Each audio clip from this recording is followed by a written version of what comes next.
With an inside look of Aledo athletics, this is the Community News Pregame Show.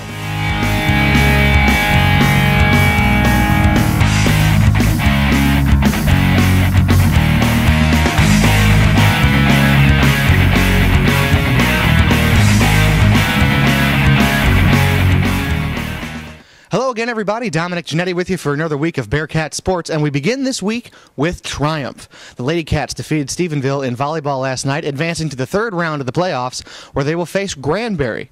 And Coach Kathy Goings is ready for the challenge. She's got tape. She's got everything she needs. All she needs now is to prepare her team to win, to advance further into the postseason. We know they have an awesome setter who likes to get up and dump the ball. She can also hit it. She's left-handed, so our whole goal is going to be to stop her because she scores a lot of their points for them. We played them early on in the season. That was one of our first games that we played this season, so they, I'm sure, have made a lot of changes since then from our scouting reports they have. So it's going to be a weekend of studying Granbury for me. A neutral site for the volleyball game has yet to be determined for next week, and it could take place Monday or Tuesday, and Goings says it could possibly take place at Weatherford or Mineral Wells. But as soon as that information becomes available, we'll be sure to give that to you. Now, Coach Tim Buchanan of the football team could make a great achievement tonight. He could go 10-0 on the regular season with his Bearcats, but he's got some fear about that big Brewer Bears defense. Concerned about the size of their defensive front. They're big and athletic, and especially their front four, and then their linebackers are good size. They're good sized kids also. You never think you're going to score 50 to 60 points in a football game, but it all depends on the fact of if we come off with good fundamentals, come off hard, come off low, move your feet when you make contact. But it's the biggest thing is they're a good defensive front, and to be effective, we're going to have to do a good job throwing the football also. A little bit unfinished business in district. We want to go 10-0, which I've been a head coach for 18 years now, and this 18th season, and I can count on one hand the number of times we've been undefeated 10-0.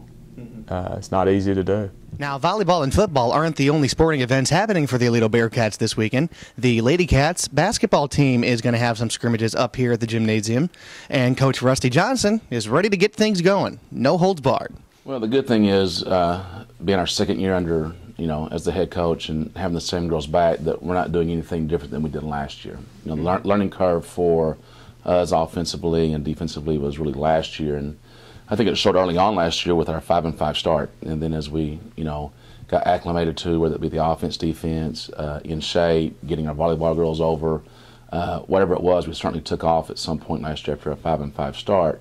And going into our second year with the same group of girls, I really would expect that we hit the floor running from day one. We hope we'll get Mallory Powell, Hannah Lofton, who's a great shooter, and Kelsey Childs over from volleyball when that's over.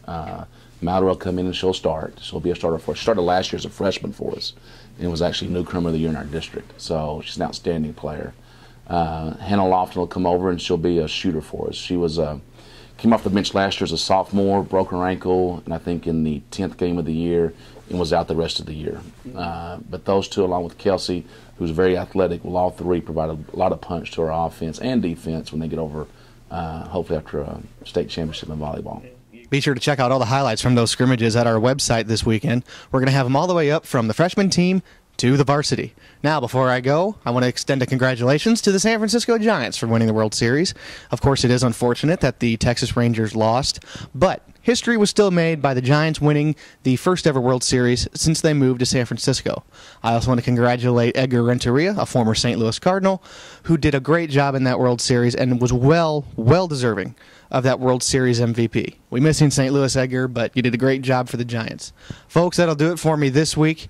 We'll see you next time right here at our website, community-news.com.